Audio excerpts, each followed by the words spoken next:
Welcome everybody, this is professor Karan Agarwal. ये है हमारा चैनल आकाश अग्रवाल क्लासेस और हम लोग सीएमए फाउंडेशन का मैनेजमेंट पढ़ रहे हैं।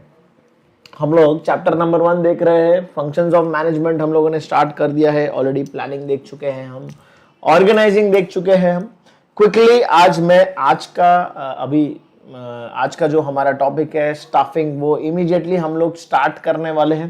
राइट, बहुत ही इंपॉर्टेंट फंक्शन है ऑफ मैनेजमेंट स्टाफिंग। जो लोग कॉमर्स से बिलोंग करते हैं उन्होंने ये पढ़ा है 12th स्टैंडर्ड में। जो लोग शायद दूसरे बैकग्राउंड से आए हैं, स्विच किया है जिन्होंने, उनको भी स्टाफिंग का थोड़ा बहुत नॉलेज तो होगा ही। बेसिकली मैं कैसे स्टाफिंग को समझता हूँ, ये फंक्शन को, स्टाफिंग इस फंक्शन को कैसे समझता हूँ। Basically it is the responsibility of management that there are right people at the right time at the right place. Simple, right people at the right time at the right place, जिससे कि organisation grow हो सकता है, develop हो सकता है, build हो सकता है। अगर सही लोग सही अनुभव के साथ, सही ट्रेनिंग के साथ, सही एक्सपर्टीज नॉलेज, सही टेक्निकल स्किल्स के साथ सही जगह पर मौजूद होंगे, उनको सही तरीके का काम जो उन्हें सूट होता है वो दिया जाएगा, उसके लिए उनको प्रॉपर ट्रेनिंग दिया जाएगा, प्रॉपर एनवायरनमेंट दिया जाएगा, तो ये लोग जो है वो मिलकर ऑर्गेनाइजेशन को ग्रो कर पाएंगे। Right, at the end management का काम लोगों से काम करवाना है। Management is nothing but getting things done through people, getting work done through people. So जब सही तरीके के लोग होंगे ऑर्गेनाइजेशन में, तब जाकर एक स्ट्रॉन्ग ऑर्गेनाइजेशन बन पाएगा, डेवलप हो पाएगा, बिल्ड हो पाएगा। राइट, सो ये सारा जो एक्टिविटी है, लोगों को एक रिक्रूटमेंट का सिस्टम सेटअप करना, लोगों को सिलेक्ट करना, फिर जो सिलेक्टेड लोग हैं उनको सही अपॉर्चुनिटी देना, सही काम देना, सही तरीके का ट्रेनिंग उन लोगों को देना, ये सारी चीज़ें जो आती है ये एक ब्रॉड टॉपिक के अंडर आ जाती है जिसका नाम है स्टाफिंग। राइट, बहुत ही जो है इम्पॉर्टेंट कॉन्सेप्ट है, इम्पॉर्टेंट फंक्शन ऑफ मैनेजमेंट है। ह्यूमन रिसोर्स एक इम्पॉर्टेंट डिपार्टमेंट होता है बड़े बड़े ऑर्गेनाइजेशन में, जहाँ पर लोग उस डिपार्टमेंट में काम कर रहे हैं। सिर्फ जो लोग उस एचआर डिपार्टमेंट में काम कर रहे हैं वो लोग सिर्फ लोगों को रिक्रूट करने का, सिलेक्ट करने का, उनका ध्यान रखने का, उनका केयर करने का, उनको ट्रेनिंग अपॉर्चुनिटीज देने का ही काम कर रहे हैं। राइट, बहुत इंपॉर्टेंट फंक्शन है मैनेजमेंट का स्टाफिंग। तो आज हम लोग ये देखने वाले, आज का पूरा लेक्चर जो है डेडिकेटेड रहेगा सिर्फ और सिर्फ स्टाफिंग के लिए। It might take some time. अच्छी तरीके से स्टाफिंग को, सारे फंक्शंस को, स्टाफिंग के सारे पार्ट्स को, स्टाफिंग के सारे ट्रेनिंग टेक्निक्स को, स्टाफिंग के हर तरह की चीज़, on the job training, off the job training जो है, सब चीज़ों को हम लोग अच्छी तरीके से आज यहाँ पर पढ़ने वाले हैं, अपना काम आसान करने वाले हैं। Yes, so let us begin staffing. Staffing is defined as the process of obtaining and maintaining people. पहले तो उनको जमा कर लो, है ना, ऑब्टेन कर लो, एंड फिर उनको मेंटेन करके रखो, उनको बनाए रखो अपने साथ।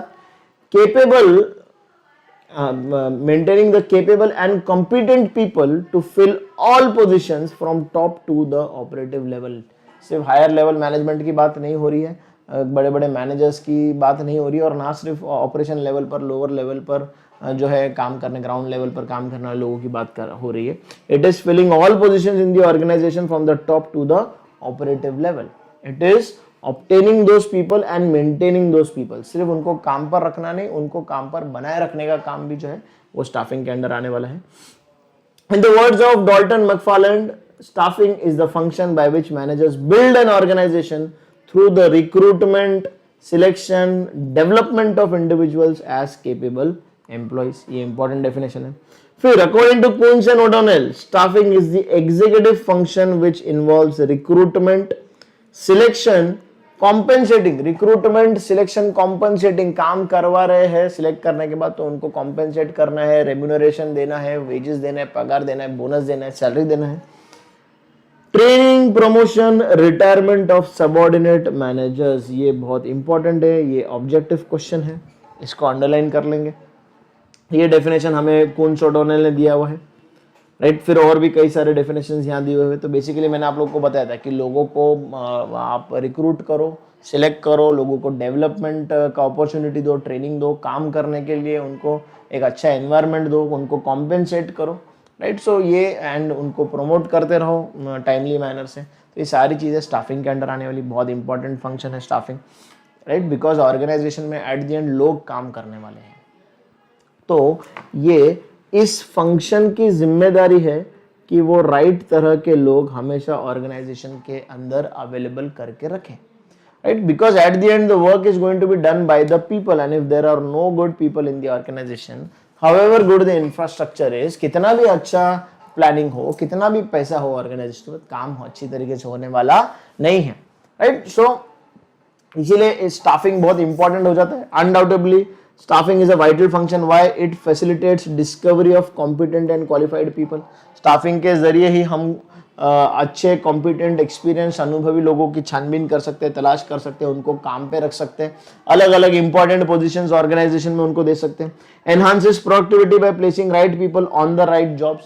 अगर members of the organisation competent enough रहेंगे, सही लोग सही जगहों पर काम करेंगे, तो ऑटोमेटिकली ऑर्गेनाइजेशन जो है वो ग्रो होता रहेगा। यस, अभी हमारे यहाँ कॉमर्स सेक्शन में पढ़ाने वाले right from 11th standard till the professional courses जो है, फाइनल जो है मतलब फाउंडेशन इंटर और फाइनल, मतलब 11-12 से लेकर फाउंडेशन इंटर फाइनल तक जो है हमारे पास चार्टर्ड अकाउंटेंट्स पढ़ा रहे, टीम के अंदर चार्टर्ड अकाउंटेंट्स पढ़ा रहे, राइट। सो इसका मतलब there are right people at the right place doing the right kind of job. तो ऑब्वियसली ऑर्गेनाइजेशन का रिजल्ट आज आप देख सकते हो कितना अच्छा रिजल्ट है, right.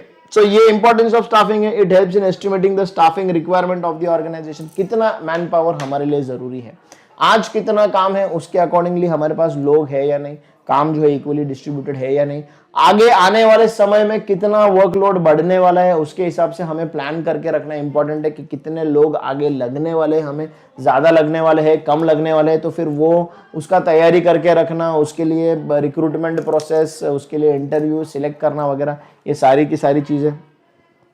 It prepares the personnel to occupy the top positions within the organization, helps the development of people through training.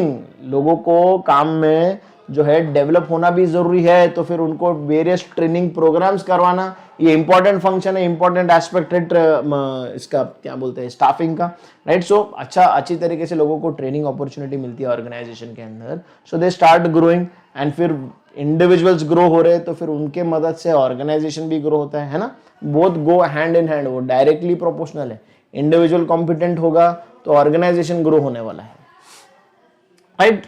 makes best use of the existing workforce, ensures adequate and equitable remuneration of the workforce, fair results in high employee morale and job satisfaction because right people are being placed at the right jobs। तो लोग highly satisfying job रहेगा लोगों के लिए, उनको सही remuneration मिलेगा, तो उनका मोरल जो है हमेशा अप रहेगा। सो इस तरीके से जो है स्टाफिंग एक बहुत इंपॉर्टेंट फंक्शन है। अभी स्टाफिंग प्रोसेस जो है ये कुछ स्टेप्स में डिवाइड किया गया है। Staffing process is concern with providing the organisation with the right number of people at the right place at the right time so that the organisation would be able to achieve its goals effectively. ये हमारा staffing जो process है वो इससे concern है कि organisation को हर समय सही लोग सही जगह पर सही समय पर मिलने चाहिए, सो दैट ऑर्गेनाइजेशन अपने गोल्स अचीव कर पाए। कहीं पर भी कोई गलत आदमी गलती से प्लेस हो जाता है तो ऑर्गेनाइजेशन का जो है जो गोल्स अचीव करने हैं वो नहीं कर पाते हैं। इसका एक क्लासिक एग्जांपल जो है इन द ईयर 2007, जो 2007 का हमारा 50 ओवर वर्ल्ड कप था, उस टाइम पर हमारे क्रिकेट टीम के कोच थे mister Greg Chappell. Although he was a very good batsman, he was a great batsman in fact, right, but he was not the right person at the right place. Indian team का जो mentality था, जो tendency था, जो environment था, उसको suit करने वाला जो है जो ग्रेग चैपल का बिहेवियर बिल्कुल भी नहीं था। So he was the wrong person at the wrong place at the wrong time, and if you, I don't know आप लोग का एज क्या रहा होगा उस टाइम पर, if you all remember India did not even qualify for the knockout stages। India जो है ग्रुप स्टेज से ही नॉकआउट हो गया था, बाहर हो गया था। इसका मतलब देखो अभी वो भी एक ऑर्गेनाइजेशन है, ठीक है, वो गेम खेल रहे हैं, लेकिन it is an organisation run by people, crores of rupees are at stake, right. So अभी उस ऑर्गेनाइजेशन में एक गलत आदमी आ गया जो सूट नहीं हो पाया ऑर्गेनाइजेशन के रिक्वायरमेंट्स के हिसाब से, उससे क्या हुआ, ऑर्गेनाइजेशन का डाउनफॉल हो गया। सो इसीलिए स्टाफिंग बहुत इंपॉर्टेंट है। Staffing process involves the following steps. अभी ये बहुत इंपॉर्टेंट क्वेश्चन है। स्टाफिंग प्रोसेस के जो स्टेप्स है वो इंपॉर्टेंट है। जो स्टाफिंग प्रोसेस है वो स्टेप्स में डिवाइड किया गया है। ऐसा नहीं है कि आप डायरेक्टली आदमी को लेकर आ जाओगे कि भाई हमको काम पर आदमी चाहिए, आ जाओ आप भी कंपनी के अंदर, नहीं। उसके लिए प्रॉपर स्टेप्स है, वो स्टेप्स आपको फॉलो करने हैं, जिसमें फर्स्ट स्टेप है man power planning. Man power planning is also known as human resource planning. Please इसको अंडरलाइन करेंगे, ये एक ऑब्जेक्टिव क्वेश्चन हो सकता है। Man power planning is also known as dash. तो 4 ऑप्शन दिए होंगे आपको, उसमें से आंसर है आपका human resource planning. Man power planning is also known as human resource planning. आपको कितने ह्यूमन रिसोर्सेस चाहिए for a particular kind of work, for a particular kind of job, आपको कितने लोग आपको काम पर रखने हैं, इसका प्लान बनाना बहुत इंपॉर्टेंट है। आपको एक पर्टिकुलर जॉब के लिए 2 आदमी चाहिए, 4 आदमी चाहिए, 10 आदमी चाहिए, राइट। फिर वो कैसे चाहिए, उनका क्वालिफिकेशन क्या होना चाहिए, उनका एक्सपीरियंस कितना होना चाहिए, उनको हम सैलरी कितना दे सकते हैं। सो ये मैन पावर प्लानिंग के अंडर आने वाला है। Man power planning consist of the following steps: determination of the organisational objectives, फिर determination of the skills and expertise required. एक तो पहले हमें क्या काम करवाना है, फिर वो काम करवाने के लिए क्या स्किल्स होना चाहिए, क्या क्वालिफिकेशन होना चाहिए। Estimating the additional human resource requirements in the light of the organisations current human resource. कितना एडिशनल ह्यूमन रिसोर्स हमें लगने वाला है आज का करंट सिचुएशन के हिसाब से। And development of action plans to meet the anticipated human resource. फिर हमें जो ह्यूमन रिसोर्स लगने वाला है, एंटिसिपेट कर रहे हैं कि हमको आने वाले समय में 2, 4, 10, 15, 20 आदमी लगने वाले, तो उसके लिए एक प्रॉपर एक्शन प्लान बनाना, ये मैन पावर प्लानिंग हो जाता है। फिर इसके बाद जो सेकेंड स्टेप आता है वो एक्चुअली रिक्रूटमेंट होता है।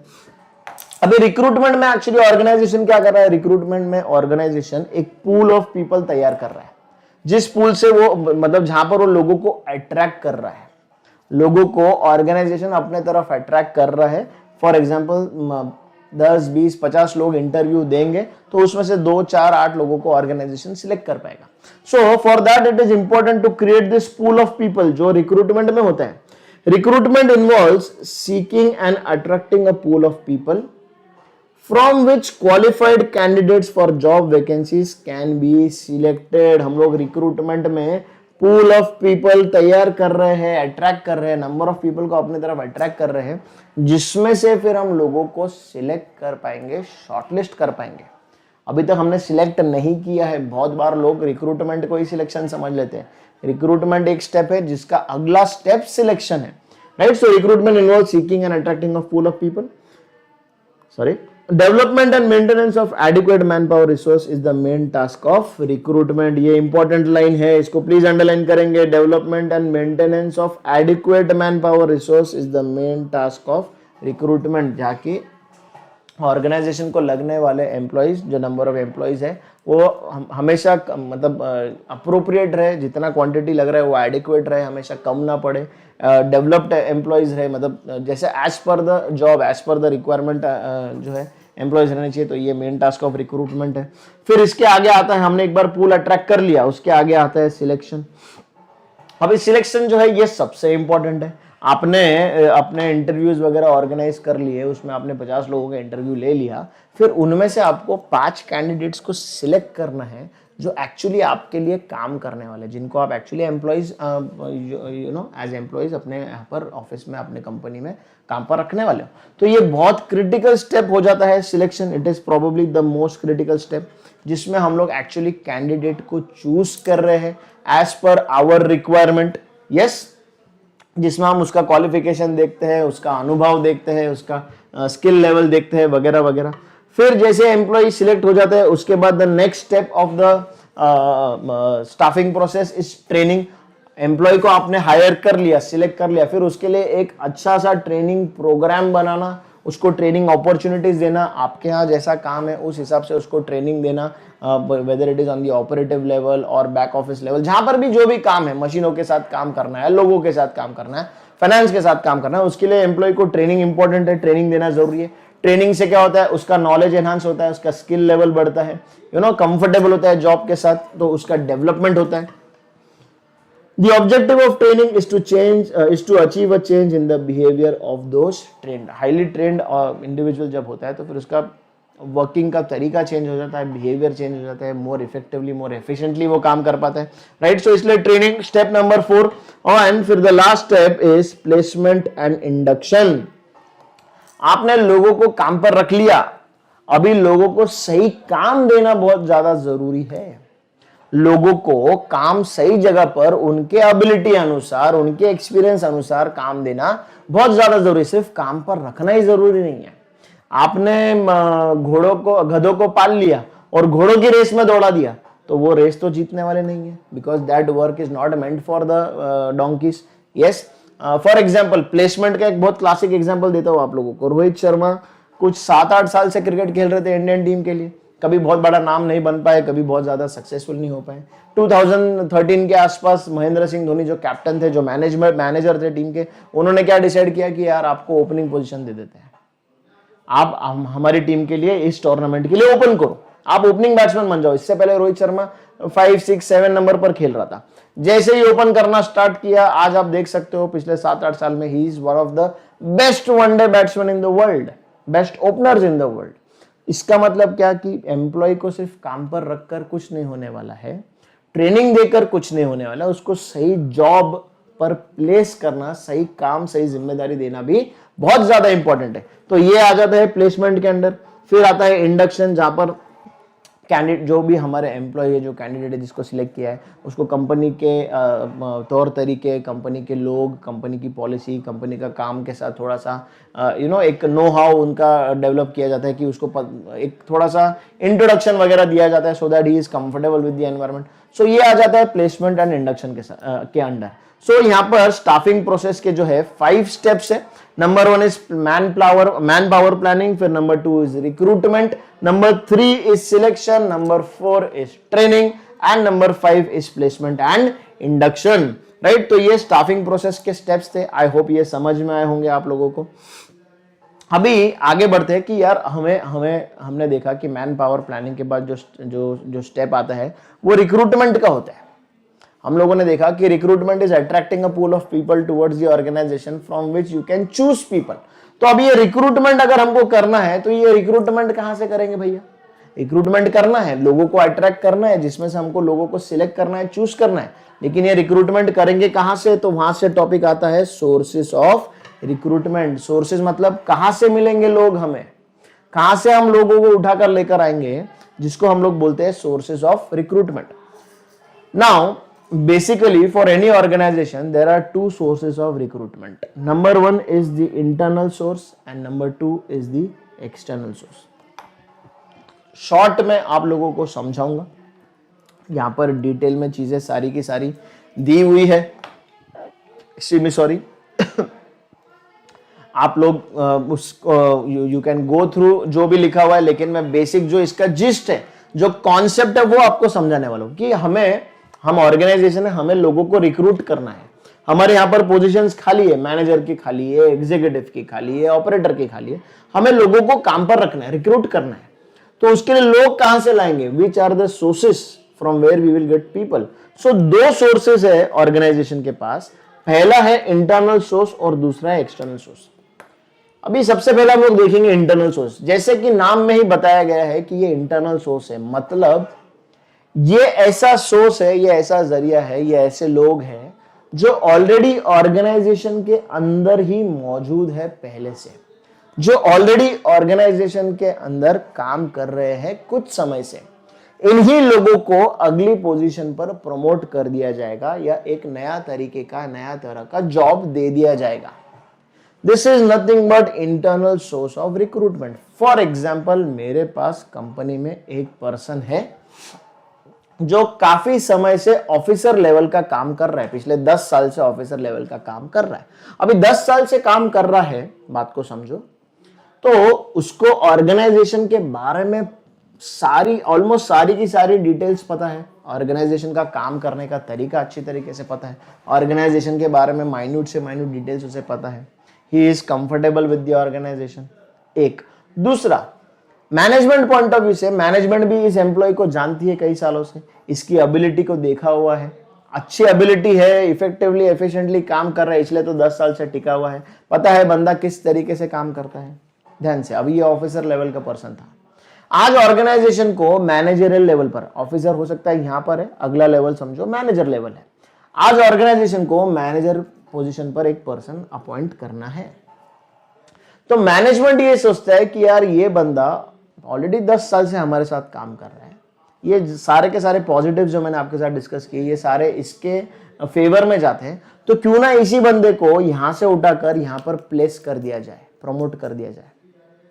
तो यहां पर जो बंदा मैनेजर बनकर आ गया वो इंटरनल सोर्स से आया क्या नहीं आया, यस और no, just a small little example कि इंटरनल सोर्स ऑफ रिक्रूटमेंट क्या होता है, समझ में आया। ये एक एग्जांपल, ऐसे कई अलग अलग तरीके के इंटरनल रिक्रूटमेंट्स होते हैं, this is just one example of internal recruitment. इसमें बेनिफिट क्या है कि आपको आपके ऑर्गेनाइजेशन ने ही जो है प्रमोट किया है, ऑफिसर था उसको जो है मैनेजर बना दिया, तो मोरल बहुत बढ़ जाता है एम्प्लॉय का। बाकी एम्प्लॉयज को भी ये लगता है कि यार हमारा ऑर्गेनाइजेशन हमारे काम की, हमारे मेहनत की, हमारे टैलेंट की कदर करता है, हमें प्रमोट करता है। जब भी कोई टॉप लेवल पोजीशन खाली होता है तो वहां पर बाहर से लोगों को नहीं लेके आया जाता है, हमारे में से किसी को चूज करके वो पोजीशन दिया जाता है, इसका मतलब यहाँ पर हमारी कदर है, तो मोरल बहुत अप रहता है, right. So this is an example of internal source of recruitment, जिसके ये कुछ एडवांटेजेस है। अभी इसके कुछ डिसएडवांटेजेस भी हो सकते हैं, बात को समझो। यहां पर बैठा हुआ पर्सन को यहीं बिठा दिया, ऑलरेडी एक पर्सन 10 साल से ऑर्गेनाइजेशन के अंदर है, उसी को मैनेजर लेवल पर बिठा दिया, वही लोगों को ऑर्गेनाइजेशन में प्रमोशन मिल रहा है, बाहर से लोग नहीं आ रहे, एक्सटर्नल सोर्स से बाहर से लोग नहीं आ रहे, तो ऑर्गेनाइजेशन में fresh blood, fresh energy, new technical skills वाले लोग, नया टैलेंट आने वाला है क्या, वही लोग बार बार आते जा रहे, खेलते जा रहे। For example Chennai super Kings का, सीएसके का टिपिकल एग्जाम्पल है, कई सालों से शेन वॉटसन खेल रहा है, अंबाती रायडू खेल रहा है, महेंद्र सिंह धोनी खेल रहा है, रविंद्र जडेजा खेल रहा है, ड्वेन ब्रावो खेल रहा है, बाहर से कोई नया ब्लड ऑर्गेनाइजेशन में नहीं आया है। पिछले 2 साल से चेन्नई सुपर किंग्स का परफॉर्मेंस खराब है, 2020 में तो टेबल में लास्ट आए थे वो, राइट। सो ये एक अनदर प्रॉब्लम हो सकता है, एक्सटर्नल रिसोर्स से, एक्सटर्नल सोर्सेज से जब हम लोग एम्प्लॉयज नहीं हायर करते हैं, इंटरनल सोर्स से एम्प्लॉयज को हायर करते हैं। सो यहाँ पर क्या हो रहा है कि नया ब्लड, नया एनर्जी, नया फ्रेश जो है एयर ऑर्गेनाइजेशन के अंदर नहीं आता है, नए स्किल्स वाले लोग नहीं आ पाते हैं, तो फिर ये एक डिसएडवांटेज भी हो जाता है, राइट। सो ये हमने स्टडी किया इंटरनल सोर्सेज, इंटरनल सोर्सेज से रिक्रूटमेंट कैसे होता है, उसके कुछ एडवांटेज और कुछ डिसएडवांटेज हमने डिस्कस किया, राइट। फटाफट यहाँ पर देखेंगे, जो हमने पढ़ा वही चीज़ को यहाँ पर देखेंगे। देखो मेरा तरीका ऐसा रहता है, मैं अपने हिसाब से या अपने एग्जाम्पल से ये चीज़ें समझाता हूँ, ताकि क्या है मेरे दिमाग में क्या है कि आपको कॉन्सेप्ट समझ में आना चाहिए, बस, बाकी मुझे कोई चीज़ से लेना देना नहीं। एक बार कॉन्सेप्ट समझ में आया ना, तो फिर बच्चा कोई भी तरह का एग्जामिनेशन उसको आराम से क्रैक कर सकता है। Internal sources include the employees on the payroll. People from within are generally upgraded whenever any vacancy arises. इसको अंडरलाइन कर लीजिए अगर बुक लेकर देख रहे हैं तो। People from within the organization are upgraded जब भी कोई vacant position वहां पर organization में खड़ा हो जाता है। By reviewing the personal records and skills, the manager would be in a position to know the suitable candidates for the vacant position. फिर यहाँ पर ट्रांसफर होता है एक डिपार्टमेंट से दूसरे, या एक ब्रांच से दूसरे, या एक प्रोजेक्ट से दूसरे प्रोजेक्ट में प्रमोशन होता है प्रेजेंट एम्प्लॉयज का। ये basic internal sources of recruitment है। प्लीज ये लाइन भी आपका ऑब्जेक्टिव बन सकता है कि transfer and promotions of present employees are sources of what, sources of internal recruitment. Yes, तो इसको अंडरलाइन कर लीजिए। फिर इसके साथ और भी एग्जांपल्स हैं। Inside moonlighting and employees, friends and relatives are also given a chance to serve the organization. ये भी एक एग्जाम्पल है इंटरनल रिसोर्सेज का। If any vacancy arises, right. So ये इंटरनल जो है रिक्रूटमेंट के जो है सोर्सेज है, उसके कुछ मैंने आप लोगों को बेनिफिट्स दिए। फिर इसमें क्या होता है, हमने अंदर से ही एम्प्लॉय को, ऑर्गेनाइजेशन के अंदर ही से एम्प्लॉय उठाया और उसको वेकेंट पोजीशन पर बिठा दिया, प्रमोट कर दिया। तो रिक्रूटमेंट का, सिलेक्शन का, इंटरव्यूज का जो खर्चा वगैरह है, टाइम वगैरह जो लगता है वो बच जाता है, तो उसमें एक्सपेंडिचर बच जाता है। फिर वही एम्प्लॉय है, फॉर एग्जाम्पल यहाँ पर फॉर एग्जांपल 50,000 पगार पे काम कर रहा था यहाँ पर एग्जीक्यूटिव लेवल पर, ऑफिसर लेवल पर सॉरी, तो मैनेजर बनाया तो उसको 60,000 दिया तो भी शायद काम कर ही लेगा क्योंकि प्रमोशन हुआ है, बहुत बड़ा पोस्ट मिल गया है। हो सकता है बाहर से आदमी लेकर आना पड़े तो 70,000-80,000 पगार देना पड़ेगा। It is quite possible, not necessary, but at least recruitment का और सिलेक्शन प्रोसेस का, इंटरव्यू वगैरह का खर्चा ऑर्गेनाइजेशन का बच जाता है। तो यहाँ पर बहुत सारे बेनिफिट्स होते हैं ऑर्गेनाइजेशन को। कुछ लिमिटेशंस भी है, there are a few limitations of recruitment, जो मैंने ऑलरेडी आप लोगों को बताया कि यार ऑर्गेनाइजेशन में वही लोग काम कर रहे हैं तो तरीके उनके वही सेम रहते हैं, ऑब्सोलीट हो जाते हैं, आउटडेटेड हो जाते हैं, नया ब्लड, नई एनर्जी नहीं आ पाती है ऑर्गेनाइजेशन के अंदर। सो जनरली हमेशा बड़े ऑर्गेनाइजेशंस में इनपुट बाहर से आना, नया ब्लड बाहर से आना, नई एनर्जी बाहर से आना, ये थंब रूल माना जाता है क्योंकि नए लोग आते रहते हैं, नए चेहरे आते रहते हैं तो फिर वो नई एनर्जी लाते हैं, उनके पास अपग्रेडेड स्किल्स रहती है ना, अपडेटेड नॉलेज रहता है उनके पास। तो इसीलिए थोड़े से डिसएडवांटेजेस है इसके। फिर हम लोग देखेंगे external resources, external sources of recruitment, जहां पर हम लोग अंदर से एम्प्लॉय को सिलेक्ट नहीं कर रहे, बाहर से एम्प्लॉय को लेकर आ रहे हैं ऑर्गेनाइजेशन के अंदर। Normally, recruitment from external sources would be done when either the existing employees are inadequate or they are not properly qualified or skilled enough. Generally, हम लोग बाहर से employees कब लाएंगे?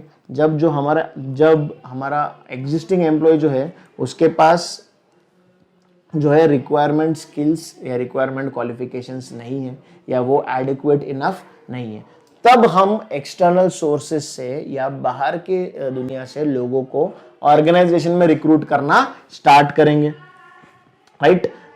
Important external sources of recruitment include the following. ये एक important objective question हो सकता है, प्लीज इसको मार्क कर लीजिए कि एक्सटर्नल सोर्सेस के जो है जो कौन से सोर्सेज है, एक्सटर्नल सोर्सेज जो है वो कौन से है रिक्रूटमेंट के। Number 1 is employment exchange. अभी बहुत जगहों पर एम्प्लॉयमेंट एक्सचेंज प्रोग्राम गवर्नमेंट द्वारा रन किए जाते हैं, जहाँ पर जनरली यहाँ पर ऐसे जगहों पर सेमी स्किल्ड और अनस्किल्ड लेबर ही अवेलेबल रहते हैं। एम्प्लॉयमेंट एक्सचेंज प्रोग्राम्स रन किए जाते हैं गवर्नमेंट द्वारा। आपने सलमान खान के किसी पिक्चर में भी देखा होगा, ये मुझे नाम नहीं याद आ रहा है, कि वो लाइन में लगे रहते हैं लोग एंड वहाँ पर उनका डिटेल्स वगैरह लिया जाता है और उनको फिर काम पे रखा जाता है। तो ऐसे बड़े बड़े ऑर्गेनाइजेशंस में हर जगह पर बहुत स्किल्ड या एडवांस्ड टेक्नोलॉजी से जिनको नो हाउ जिनका है या क्वालिफिकेशन है, हर बार ऐसा लेबर नहीं, ऐसा मैन पावर नहीं लगता है। बहुत जगह पर unskilled labour, semi skilled labour भी लगता है ऑपरेटिव लेवल पर काम करने के लिए। तो वहाँ की रिक्वायरमेंट्स फुलफिल करने के लिए एम्प्लॉयमेंट एक्सचेंज एक बहुत इंपॉर्टेंट सोर्स है, एक्सटर्नल सोर्स है। फिर है एडवर्टाइजमेंट्स, बहुत कॉमन है, न्यूज़पेपर्स में, जर्नल्स में, सोशल नेटवर्किंग साइट्स पर एडवर्टाइजमेंट्स देते हैं वैकेंसी के लिए। जनरली यहाँ पर again middle level, lower level पर ही जो है जॉब्स मिलते हैं जनरली। बहुत कम ऐसा है कि सीनियर पोजीशन के लिए जॉब्स यहाँ पर एडवर्टाइज होते हैं। फिर एजुकेशनल इंस्टीट्यूट्स, कैंपस इंटरव्यूज। आप लोग को पता है कॉलेज में मतलब ग्रेजुएशन पोस्ट ग्रेड वगैरह होने के बाद कॉलेज में इंटरव्यूज वगैरह लिए जाते हैं, कंपनीज आती है कैंपस प्लेसमेंट्स के लिए। सो ये एक एक्सटर्नल सोर्स है। एम्प्लॉय वॉक-इन्स, एम्प्लॉय रिफरल्स, मिसलेनियस, जहाँ पर जनरली जो है ऑर्गेनाइजेशन को का नाम अच्छा है मार्केट के अंदर, तो एम्प्लॉयज़ खुद अपना एप्लीकेशन जो है ऑर्गेनाइजेशन को देते हैं, अप्लाई करते रहते हैं काम के लिए। तो ये भी एक एक्सटर्नल सोर्स हो गया कि लोगों को पता है कंपनी के बारे में, तो लोग अपना अपना रेज्यूमे जो है कंपनी को भेजते रहते हैं तो जॉब्स के लिए जो है। तो फिर ये बिकॉज कंपनी का रेपुटेशन बहुत अच्छा है तो ये एक्सटर्नल सोर्सेज से बहुत रिक्रूटमेंट हो जाता है, वॉक-इन से बहुत जो है रिक्रूटमेंट हो जाता है। एम्प्लॉय रिफरल्स, फॉर एग्जांपल मैं कंपनी में काम पर हूँ, मैं जानता हूँ कि मेरा कोई जो है जान पहचान वाला पर्सन है, किसी दूसरी कंपनी में काम कर रहा है कई सालों से, उसका बहुत अच्छा ट्रैक रिकॉर्ड है, मेरी कंपनी में आएगा तो मेरी कंपनी का स्ट्रेंथ बढ़ जाएगा, तो फिर मैं उसको रेफ़र करता हूँ एंड फिर वहाँ से उस एम्प्लॉय को जो है उठा लिया जाता है, अपनी कंपनी में रिक्रूट कर लिया जाता है। तो this will come under employee referrals. मेरे रेफरेंस से वो एम्प्लॉय को कंपनी में लिया गया, बाहर से एम्प्लॉय आया तो ये एक्सटर्नल रिसोर्स हो गया, एक्सटर्नल सोर्स ऑफ रिक्रूटमेंट हो गया। फिर मिसलेनियस तरीके हैं जिसमें गेट हायरिंग एक बहुत पॉपुलर है, कि यहाँ पर भी अगेन जो कॉन्ट्रैक्ट वर्कर्स, लेबर्स होते हैं, ऑपरेटर्स होते हैं, वो जनरली कंपनी में मतलब कंपनी गेट पर, ऐसे लिटरली गेट नहीं बोलेंगे बट कंपनी में आते हैं, अपना जो है जान पहचान करा लेते हैं, अपने बेसिक डिटेल्स देते हैं और कंपनी उसको हायर कर लेती है। लोअर लेवल के काम्स के लिए जनरली इस तरीके से गेट हायरिंग जो है वो किया जाता है।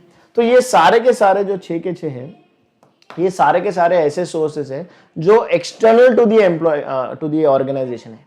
That is why we are calling them external sources of recruitment. तो हमने देखा कि internal sources of recruitment from within the organisation. Organisation के अंदर वैकेंसी जो है वो खड़ा हो गया, तो किसी को ट्रांसफर कर दिया या किसी को प्रमोट कर दिया. फिर दूसरा तरीका है जो है वो है एक्सटर्नल सोर्स, जहां पर क्या हो रहा है कि यार कंपनी के अंदर, ऑर्गेनाइजेशन के अंदर या तो इनएडिक्वेट मैन पावर है, या जो मैन पावर है उसके पास उतना स्किल्स वगैरह नहीं है, उतना जो है टेक्निकल एबिलिटी नहीं है, तो फिर बाहर से रिक्रूट करेंगे. तो फिर कौन से सोर्सेज है बाहर से रिक्रूट करने के? कैंपस इंटरव्यूज है, मिसलेनियस है, फॉर एग्जांपल गेट हायरिंग है, फिर एम्प्लॉय वॉक-इन्स है, एडवर्टाइजमेंट है, एंड फिर एम्प्लॉयमेंट एक्सचेंज है. तो ये सारे के सारे 6 के जो है ये एक्सटर्नल सोर्सेज ऑफ रिक्रूटमेंट है. ये already I have said this is an important MCQ question कि 1 2 3 ऑप्शन आएंगे, उसमें से बोलना है कि कौन सा है एक्सटर्नल सोर्स ऑफ रिक्रूटमेंट, कौन सा है इंटरनल सोर्स ऑफ रिक्रूटमेंट. तो ये याद रखना है हम लोगों को.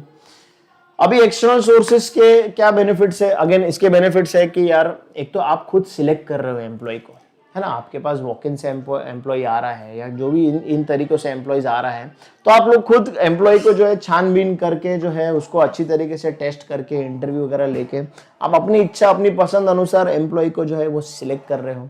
फिर बाहर से पर्सन आ रहा है, अगेन पहला वाला ही पॉइंट है कि फिर वो अपग्रेडेड है, अपडेटेड है, नया टेक्नोलॉजी, नई स्किल्स सीख कर आया, नया एनर्जी लेकर आ रहा है, राइट.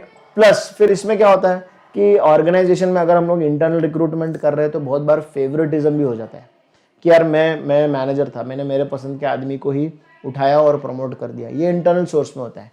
एक्सटर्नल सोर्स में ये बायस, ये फेवरेटिज्म होने वाला नहीं है, तो वो एक चीज़ अवॉइड हो जाता है ऑर्गेनाइजेशन के अंदर. है तो फिर कॉर्पोरेट वर्ल्ड में ये चीज़ बहुत तकलीफ देती है. तो ये कुछ एडवांटेजेस है कि ऐसे इस तरीके से माहौल खराब नहीं होता है.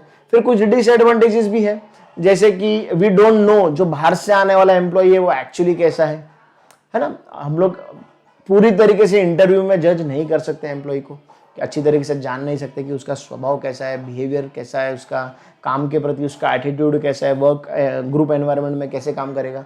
पूरी की पूरी चीज़ें जो है इंटरव्यूज में नहीं समझ में आती हैं. प्लस हम बाहर से अगर आदमी को लेकर आ रहे हैं, ध्यान से समझेंगे इस बात को, अगर हम लोग एक्सटर्नल सोर्स से एक इम्पॉर्टेंट पोजीशन के लिए जो है एम्प्लॉय को रिक्रूट कर रहे हैं एक्सटर्नल सोर्स से, so this gives a very wrong message to people within the organization. जैसे कि वो हमारा फर्स्ट वाला एग्जांपल था कि ये ऑफिसर था, इसको मैनेजर मैं बना सकता था, लेकिन मैंने इसे मैनेजर नहीं बनाया, इसको ऑफिसर ही रखा. मैंने बाहर से किसी को रिक्रूट किया और मैनेजर बना दिया. अभी इस पर्सन को जो ऑफिसर बना हुआ है, जिसको प्रमोशन नहीं मिला, इस पर्सन के लिए ये एक बहुत एक नेगेटिव साइन, एक बहुत बैड साइन है कि ऑर्गेनाइजेशन ने इतने साल से, 10 साल से मैं काम कर रहा हूं, मेरे एफर्ट्स को रिकॉग्नाइज नहीं किया. So this gives a very wrong signal to the employees in the organization, जिससे उनका मोरल डाउन हो जाता है, राइट. एनवायरनमेंट हैप्पी नहीं रहता है ऑर्गेनाइजेशन के अंदर. सो ये एक इम्पॉर्टेंट जो है लिमिटेशन है एक्सटर्नल रिक्रूटमेंट का. Hello students, I am C A Tej Saraligatti from Aakash Agarwal classes. I hope you are doing well. आप सब बढ़िया है, बढ़िया से पढ़ रहे हो, सब कुछ सब तरफ बढ़िया है. एंड साथ ही साथ जैसे जैसे लेक्चर्स में मैं बोल रहा हूँ वैसे वैसे आप रिवीजन भी कर रहे हो, आप प्रैक्टिस भी कर रहे हो. आपके सामने मैं आज CMA इंटर के बारे में बात करने आया हूँ कि भाई साहब जो CMA इंटर का जो सब्जेक्ट होता है हमारा, CMA इंटर में हमारे पास 2 ग्रुप्स होते हैं बेटा. CMA इंटर के अंदर हमारे पास 2 ग्रुप होते हैं. एक होता है ग्रुप 1, दूसरा होता है ग्रुप 2. जिसमें ग्रुप 1 में मैं पढ़ाता हूँ कौन सा subject? Paper 5, financial accounting. Group 2 में जो मैं दूसरा सब्जेक्ट जो पढ़ाता हूँ वो है पेपर 11 इनडायरेक्ट टैक्स का कस्टम्स वाला part, which is for 20 marks. And paper 12 company accounts. Paper 12 आपका कंपनी अकाउंट्स एंड ऑडिट होता है, जिसमें कंपनी अकाउंट्स 50 मार्क्स का है. तो वो भी मैं पढ़ाता हूँ 50 मार्क्स। तो ग्रुप 1 में financial accounting 100 marks, IDT indirect taxation paper 11 जिसमें 20 marks, customs and paper 12 company accounts 50 marks. ये सारे सब्जेक्ट्स मैं पढ़ाता हूँ इन इंटर। इसके अलावा अपने इंटर में जितने भी सब्जेक्ट्स है, ग्रुप 1 और ग्रुप 2 मिलाकर जितने सब्जेक्ट्स है, सब सब्जेक्ट्स के लेक्चर्स अपने पास अवेलेबल है बेटा। मैं आपको आज मेरे लेक्चर्स में आपको सिर्फ मैं अपने सब्जेक्ट के बारे में बताने आया हूँ। इंडिविजुअल फैकल्टीज, इंडिविजुअल टीचर्स अपने अपने लेक्चर्स में अपने अपने सब्जेक्ट्स के बारे में जानकारी ज़रूर देंगे। अब बात मैं आपको ये समझाना चाहता हूँ कि हम क्यों लोगों से अलग है या दूसरों से अलग क्यों है, हमारे तरीका अलग क्या है, वो मैं आपको बताने आया हूँ। ताकि ये जैसे आप CMA फाउंडेशन क्लियर करने वाले, हमें फिर से जुड़ना है CMA इंटर के लिए। तो जब हम फिर से जुड़ेंगे CMA इंटर के लिए, तो हमारे और आपके बीच में जो कनेक्शन होना चाहिए, तो वो कनेक्शन जो रहेगा, अपने बीच में जो रिलेशन रहेगा, वो कैसा रहेगा, वही बताने आया हूँ मैं। तो देखो बेटा, सबसे पहले जो हम थीम फॉलो करते हैं अपने आकाश अग्रवाल क्लासेस में, वो थीम आप समझ लो बड़े प्यार से। सबसे पहले हम पढ़ते हैं हमारे मेन बुक से। कौन सी बुक से? मेन बुक से, मेन वॉल्यूम से, जहाँ पर हम more than 150 to 180 sums cover करते हैं in company accounts and also in जो अगर ग्रुप 1 अकाउंट्स की बात करूँ तो उसमें भी कवर मोर देन 250 सम्स। देखो वो 100 मार्क्स का है, कंपनी अकाउंट्स 50 मार्क्स का है। तो we cover more than 250 sums in CMA inter group 1 paper number 5 financial accounting and group 2 company accounts में 50 मार्क्स एंड IDT कस्टम्स जो 20 मार्क्स है, इसमें भी हम ये थियोरेटिकल थोड़ा सा सब्जेक्ट हो जाता है, तो लॉ से रिलेटेड है, ठीक है। इसमें हम बहुत सारी केस स्टडीज भी कवर करती है। तो ये हुआ अपना मेन बुक। मेन बुक में हमारा फीचर क्या होता है? मेन बुक में we study concepts in detail, concepts in detail, in depth analysis of the concepts, ये हम लोग पढ़ेंगे मेन बुक में। तो मेन बुक होने के बाद तो सिर्फ इतना काफ़ी होता है कि मेन बुक नहीं, मेन बुक काफ़ी नहीं होता है। फाउंडेशन के समय भी मैंने आपको बताया है, मेन बुक यानी कि मेन बुक जो अपना मॉड्यूल कवर करता है, सिर्फ इतना नहीं, तो हमें एक और चीज़ करनी होती है। क्या? हम करते हैं महासंग्राम सीरीज। कौन सी सीरीज? महासंग्राम सीरीज। महासंग्राम सीरीज, महासंग्राम सीरीज में बेटा हम क्या कवर करते हैं, ध्यान से समझो। ये अपने महासंग्राम सीरीज में हम क्या कवर करते हैं, ध्यान से सुनो। ये है अपने महासंग्राम सीरीज की बुक। ये महासंग्राम सीरीज में हम कवर करेंगे सारे के सारे mock test papers, past papers, model question papers, revision test papers, आपके वर्क बुक्स, ये सारी चीज़ें हम कवर करते हैं महासंग्राम सीरीज़ में। महासंग्राम सीरीज़ की अगर आपको मैं झलक दिखा दूं तो ये देखो, महासंग्राम सीरीज़ के जो कुछ सम्स है, जैसे ये थियोरी वाला क्वेश्चन है from RTP, mock test papers के कुछ क्वेश्चंस, रिवीजन टेस्ट पेपर्स के कुछ क्वेश्चंस, फिर आपके पास्ट पेपर्स, ये प्रैक्टिकल प्रॉब्लम्स और थियोरी वो भी सेपरेटेड है, देखो भाई साहब, वो भी चैप्टर वाइज। इसके अलावा अब ये देखो, ये जो महासंग्राम सीरीज और मेन बुक, ये दोनों के तो आपको रिकॉर्डिंग्स मिलेंगे ही, बट ऑब्वियस ये जो अपनी मेन बुक है, ये अपनी मेन बुक जो सबसे पहले हम लोग पढ़ेंगे, ये मेन बुक का कवर पेज है और ये आपके मेन बुक की झलक दिखा देता हूँ आपको हल्की सी। ये रही main book, issue of shares, जिसमें हम लोग क्या करने वाले हैं, ये पूरा कंसेप्ट पढ़ेंगे, जिसके अंदर सम्स भी कवर किए जाएंगे। फिर अगली आती है अपनी महासंग्राम सीरीज, जो मैंने आपको अभी बताई है। ये महासंग्राम सीरीज सर ये तो सबको ही करता है सर, ये तो हमने करना ही है बेटा। महासंग्राम सीरीज कोई नहीं करता। महासंग्राम सीरीज में बच्चे को करना पड़ता है कि भाई पास पेपर ढूंढ कर लाओ, रिविजन टेस्ट पेपर लेके आओ, वर्कबुक डाउनलोड करो, सजेस्टेड आंसर्स डाउनलोड करो, यहाँ सबसे पढ़ो। हमने सब एक जगह पे कंपाइल करके दिया है ना। फाउंडेशन में भी तो हम लोग जो MCQ डिस्कस कर रहे हैं, सारे तो डिस्कस कर ही रहे, अब तो ये चीज़ से वाकिफ़ हो ही। इसके अलावा सर और क्या देने वाले हो सर? इसके अलावा और क्या दूंगा, ध्यान से सुनो बेटा। CMA इंटर के अंदर हम एक और बुक प्रोवाइड करेंगे, जिसको हम क्या कहेंगे, ऑब्जेक्टिव्स। भाई साहब ये ऑब्जेक्टिव्स इतने नज़रअंदाज करते हैं ना बच्चे, क्या बस क्या बोलूँ। हमने बचपन में एक चींटी और हाथी की कहानी सुनी थी। एक छोटी सी चींटी होती है, बड़े से हाथी को धड़ाम से गिरा देती है। ये ऑब्जेक्टिव्स वैसे ही है, उसको छोटा सा चिल्लर समझ के सब लोग इग्नोर कर देते हैं। हाँ पढ़ लेंगे, हाँ कर लेंगे। नहीं नहीं नहीं, 100 मार्क्स के पेपर में अप्रॉक्सीमेटली अराउंड 25 मार्क्स की आपकी थियोरी 25 मार्क्स के आपके ऑब्जेक्टिव्स आते हैं। 25 मार्क्स के आपके ऑब्जेक्टिव्स आते हैं। तो ऑब्जेक्टिव्स के लिए भी कुछ करेंगे क्या sir? Yes but obvious, objectives के लिए देखो हम लोगों ने फिर से ऑब्जेक्टिव्स की अलग से बुक बनाई है। इस ऑब्जेक्टिव्स में भी सारे कंपाइलेशंस होंगे, आपके mock test papers, RTPs, past papers, work book, revision test paper, हर चीज़ कवर होगी इसके अंदर भी। Again colourful notes. सर सिर्फ नोट्स देंगे क्या? बिल्कुल नहीं, इसके रिकॉर्डेड लेक्चर्स, इसके भी लेक्चर्स आपको मिलेंगे, ये भी लेक्चर्स मिलेंगे आपको। अच्छा इसके अलावा सर, इसके अलावा, अरे बेटा रुको, इसके अलावा ऑब्जेक्टिव्स के साथ साथ हम लोग थियरी, क्योंकि भाई साहब हमेशा कहा जाता है थियरी भी है ज़रूरी, तो थियरी भी अगर ज़रूरी है तो थियरी के लिए भी exclusive sir, exclusive.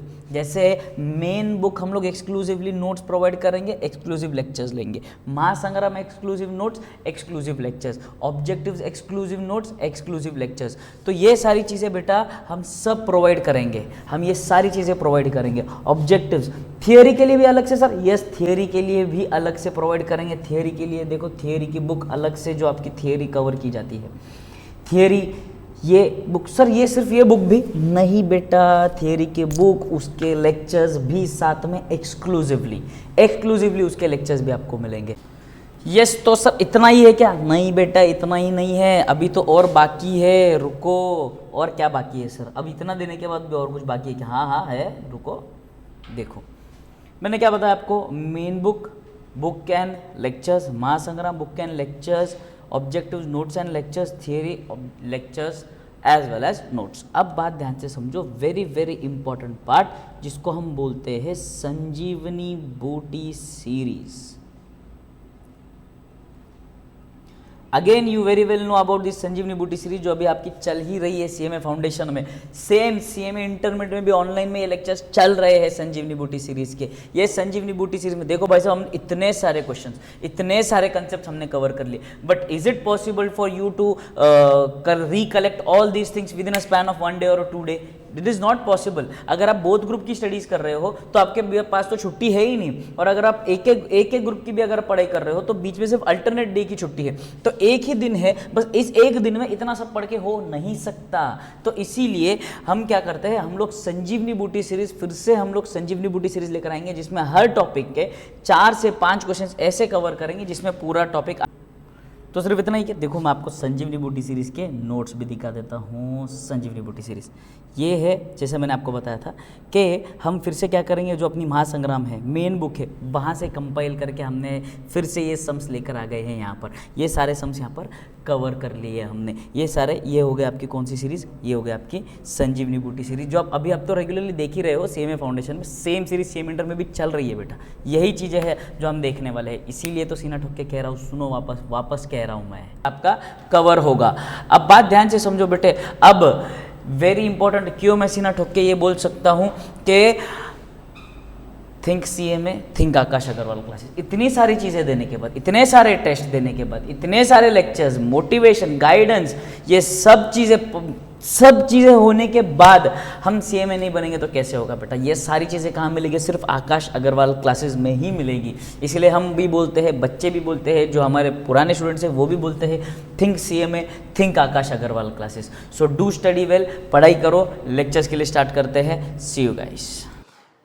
So with this हमारा रिक्रूटमेंट जो है, जो टाइप्स ऑफ रिक्रूटमेंट्स है, internal and external sources of recruitment है, वो कंप्लीट हो गया। आई होप रिक्रूटमेंट समझ में आया होगा आप लोगों को, राइट। फिर आगे बढ़ते हैं हम लोग, जो है हमारा next topic which is selection.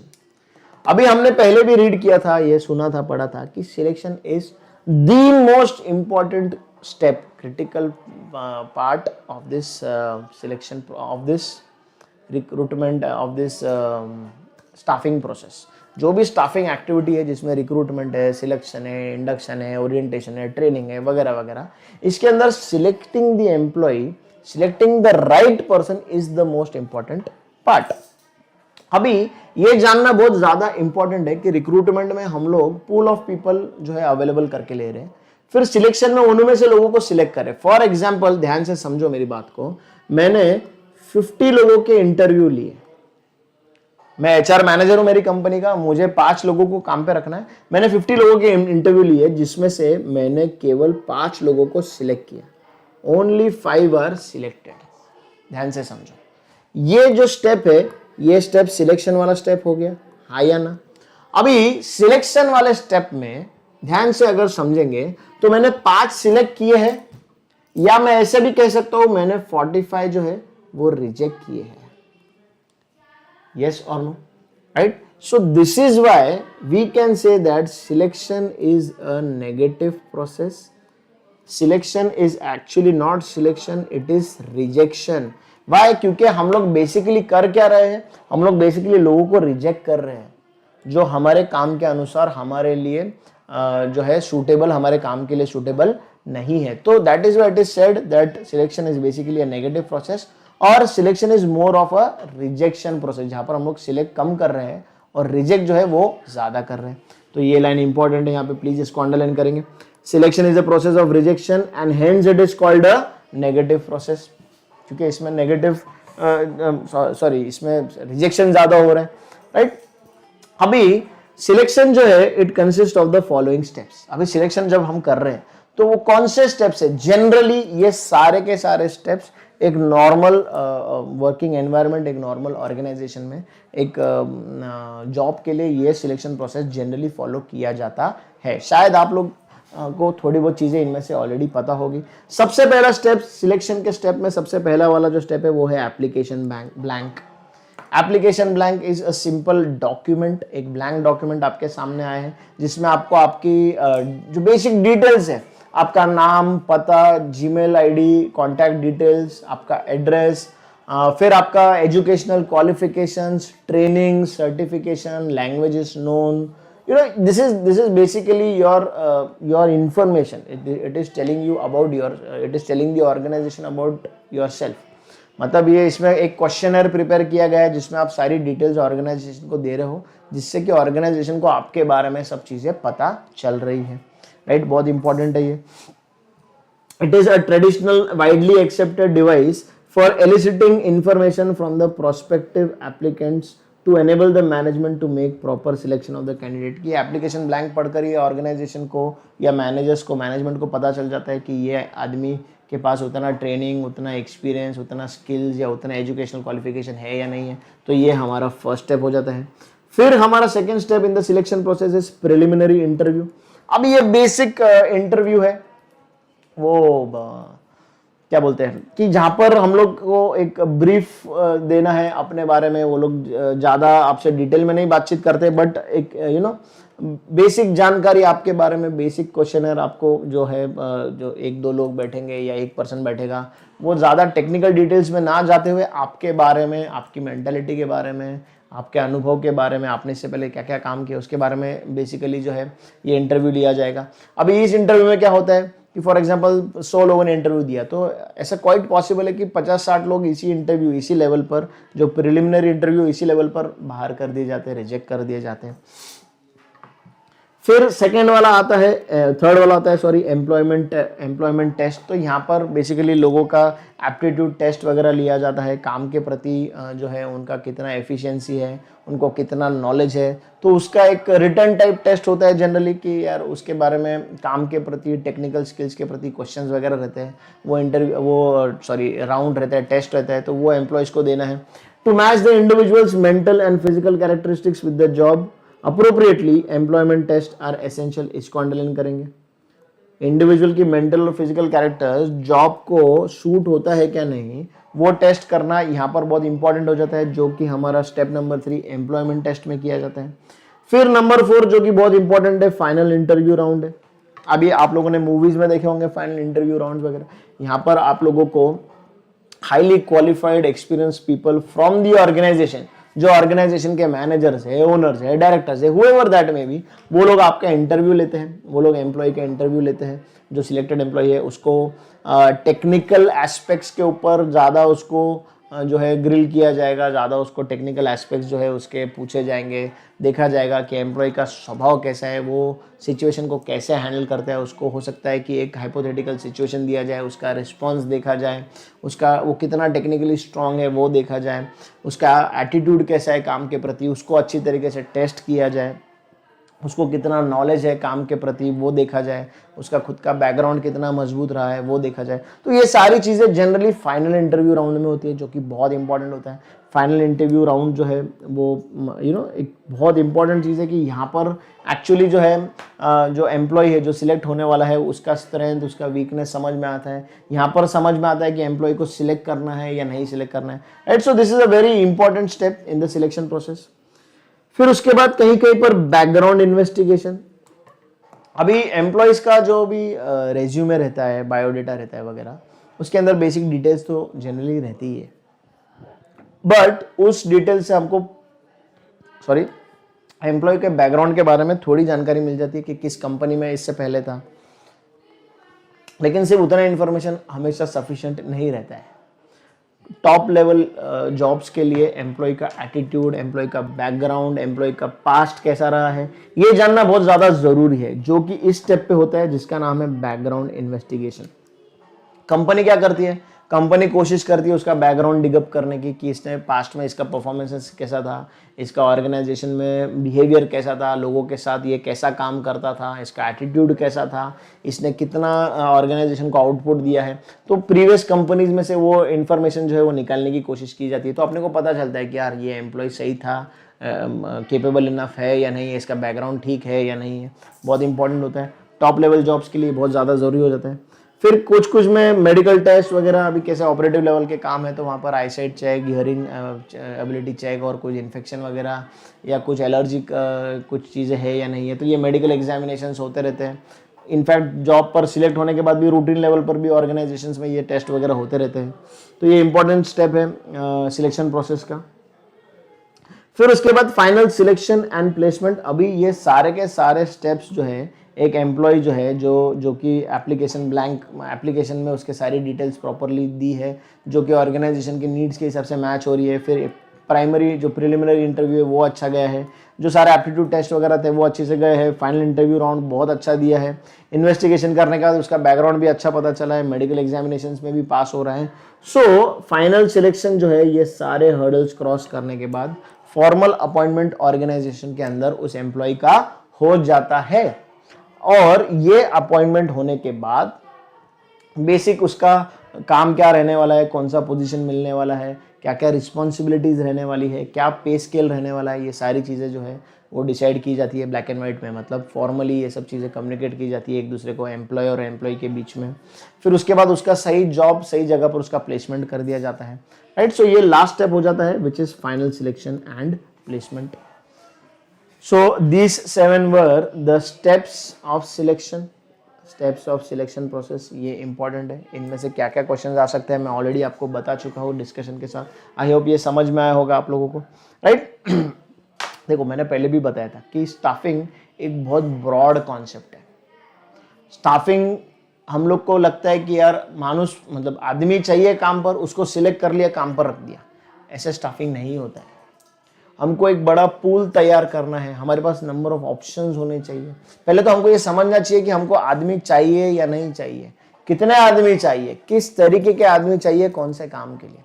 फिर उसके बाद लोगों को छानना, ढूंढना, ऐसा दूरबीन लगा के ढूंढना चालू करो, लोगों को समझो, लोगों को स्कैन करना स्टार्ट करो। फिर उनके लिए इंटरव्यूज़ वगैरह, ये जो सिलेक्शन प्रोसेस है वो ऑर्गेनाइज करो। फिर उसके बाद लोगों को शॉर्टलिस्ट करो, रिजेक्ट करो, सिलेक्ट करो लोगों को। फिर सिलेक्ट हो जाता है तो लोगों को प्रॉपर ट्रेनिंग दो, ट्रेनिंग देने के बाद सही जगह पे लोगों को प्लेस करो। फिर देखो कि लोगों को टाइमली ट्रेनिंग मिल रही है कि नहीं, प्रॉपर रेम्यूनरेशन मिल रहा है या नहीं, वो हैप्पी है या नहीं, प्रमोशन मिल रहा है या नहीं, उनका टैलेंट शोकेस करने का उनको जो है सही मौका मिल रहा है या नहीं, सब चीज़ें देखना है। इतने सारी चीज़ें स्टाफिंग के अंडर आती है। आदमी नहीं चाहिए ऑर्गेनाइजेशन को, या आदमी काम कम करने हैं ऑर्गेनाइजेशन में, ये भी स्टाफिंग के अंडर आता है। सिर्फ आदमी रखना ही नहीं, आदमी निकालना है या नहीं निकालना है, कितने आदमियों को निकालना है, ये भी स्टाफिंग के अंडर आता है।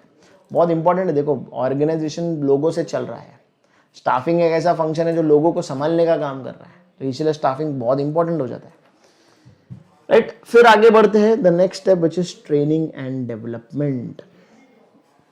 ट्रेनिंग, अभी आपको कोई भी तरीके का ट्रेनिंग अगर दिया जाएगा, सीधा पॉइंट पे आता हूँ मैं, अभी हम लोग को ये सब चीज़ें डिटेल में अभी मेरे को पढ़ाते बैठने की ज़रूरत नहीं है। कोई भी तरीके का ट्रेनिंग आपको दिया जाएगा, उससे क्या होने वाला है? जस्ट इमेजिन, आपको किसी भी चीज़ का ट्रेनिंग दिया जा रहा है, उससे होने क्या वाला है? उस ट्रेनिंग से आपका डेवलपमेंट होने वाला है, आपका स्किल लेवल बढ़ने वाला है। यस और नो? सिंपल है कि नहीं? आप अपग्रेड होने वाले हो, आपका कॉन्फिडेंस बढ़ने वाला है। सो ये नथिंग बट ट्रेनिंग है। अभी ऑर्गेनाइजेशन में सिलेक्शन के बाद efficient training programs, effective training programs बहुत ज़्यादा ज़रूरी है। जो एम्प्लॉय को आपने काम पे रखा है उसको प्रॉपरली अपने काम के प्रति ट्रेनिंग देना, what ever may be the nature of his work, वो ट्रेनिंग देना बहुत ज्यादा इंपॉर्टेंट है। अभी ट्रेनिंग से क्या होगा, ट्रेनिंग से जो है एम्प्लॉय को काम का पूरा अंडरस्टैंडिंग डेवलप होगा, काम का इफेक्टिविटी बढ़ेगा, आउटपुट बढ़ेगा, राइट। एम्प्लॉय को नया चीज सीखने को मिलेगा, उसका कॉन्फिडेंस लेवल बढ़ेगा, ऑर्गेनाइजेशन के लिए ऑप्टिमम यूटिलाइजेशन ऑफ रिसोर्स होना चालू हो जाएगा, जो बहुत ज्यादा इंपॉर्टेंट है, राइट। सो ये personal growth of the employee भी बहुत इंपॉर्टेंट है ना। मैं ग्रो होऊंगा, ऑर्गेनाइजेशन का पार्ट हूं मैं, I am the employee in the organization, if I am growing I will automatically help the organization grow. तो जिसके लिए मुझे टाइमली मैनर से ट्रेनिंग बहुत इंपॉर्टेंट है।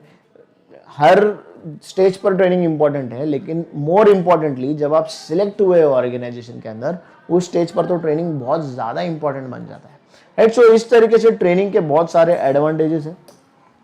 यहाँ पर देखो एक बहुत मस्त बात ओ हैरिस ने हमको बताई है, training of any kind should have its objective in the redirection or improvement of behaviour, redirection or improvement of the behavior so that performance of the trainee becomes more useful, ताकि उसका जो performance है वो ज्यादा useful बने, ज्यादा productive बने, and production for himself and for the organization of which he is part.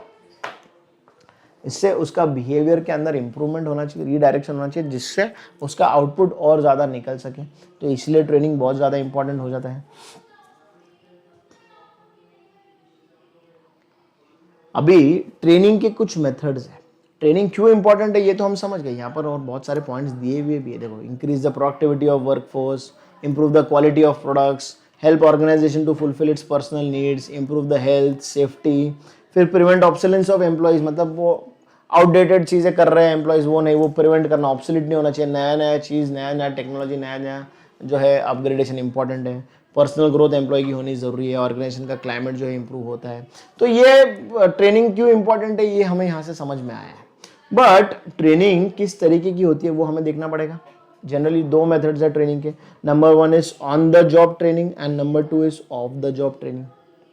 Training के दो मेथड्स है, there are two commonly used methods of training are, number 1 is on the job and number 2 is off the job.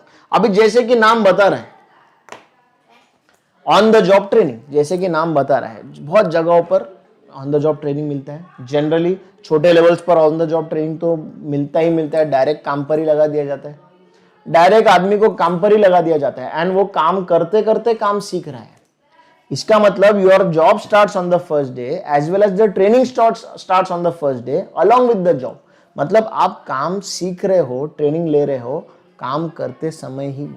आपको training के लिए कुछ अलग से करना नहीं, आपको काम करते करते ही ट्रेनिंग लेना है। This is nothing but on the job training. पापा मेरे को क्रिकेट खेलना है, तो पापा ने क्या किया, सीधा मैच में उतार दिया।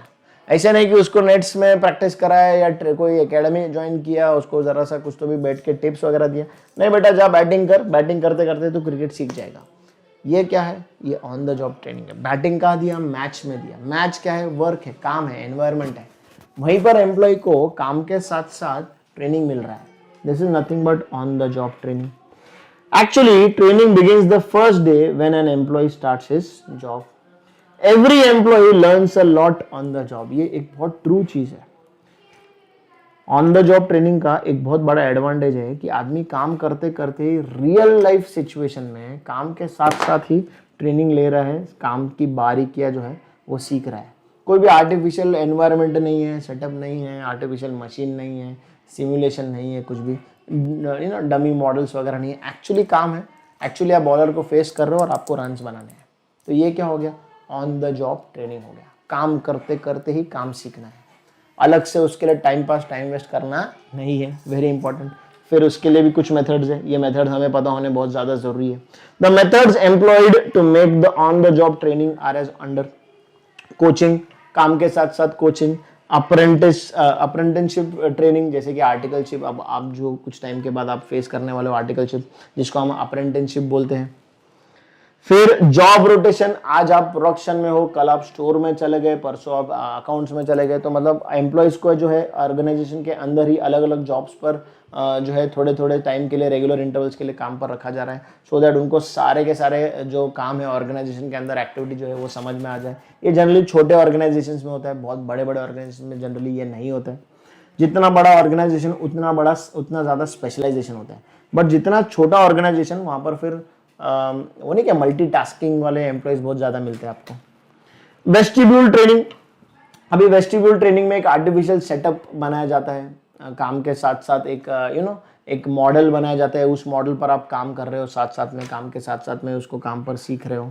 फिर लास्ट में सेल्फ इम्प्रूवमेंट प्रोग्राम्स, काम के साथ साथ लोगों को जो है ट्रेनिंग मेथड्स सिखाए जा रहे हैं, नया टेक्नोलॉजी आ रहा है या कुछ नए लोग आ रहे हैं, वो काम के साथ साथ आपको काम सिखा रहे हैं। तो ये सारे के सारे जो है ऑन द जॉब ट्रेनिंग के अलग अलग मेथड्स हैं, इनके नाम हमें पता होने चाहिए, हम लोगों को लर्न होने चाहिए, राइट। अभी ऑन द जॉब ट्रेनिंग के कुछ एडवांटेजेस है, मेरिट्स है, जैसे कि one of the biggest advantage of on the job training is that trainee learns on actual working environment. Artificial environment की जगह पर वो एक्चुअली वर्किंग एनवायरनमेंट में काम कर रहा है, काम सीख रहा है। आप नेट्स में बैटिंग करोगे तो माहौल बहुत अलग है, एक्चुअल ग्राउंड में मैच में जाके बैटिंग करोगे तो माहौल कंप्लीटली डिफरेंट रहता है। तो कितना भी करो आप, मैच में जो ट्रेनिंग आपको मिल रहा है वो कभी भी नेट्स में आपको वैसा कभी जिंदगी में मिलने वाला नहीं है। तो ये बिगेस्ट एडवांटेज रहता है ऑन द जॉब ट्रेनिंग का।